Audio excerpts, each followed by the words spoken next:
Sur les lieux, les techniciens d'hygiène sanitaire et d'hygiène publique affiliés au comité de riposte en début de matinée se tenaient déjà prêts pour l'opération de décontamination. C'est des produits qui ont une action bactéricide, fongicide et virucide. Donc c'est des produits qui tuent pratiquement le virus. Une désinfection sous le regard attentif du ministre gabonais de la Santé, venu s'assurer du respect de la mesure. C'est une autre forme de combat, c'est neutraliser le virus.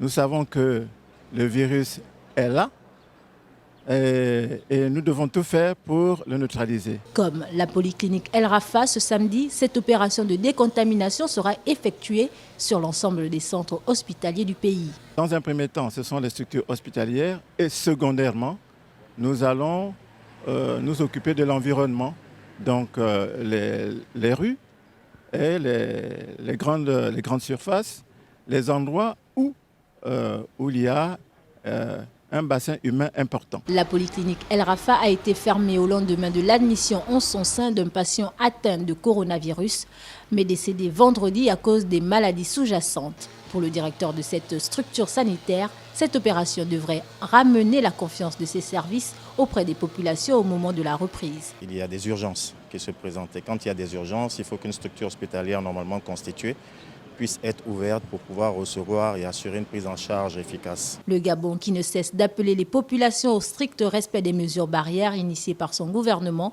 poursuit son engagement à freiner la propagation de la pandémie, avec au compteur un seul cas décédé et 3 autres dont la santé s'améliore. 68 autres personnes sont actuellement en confinement.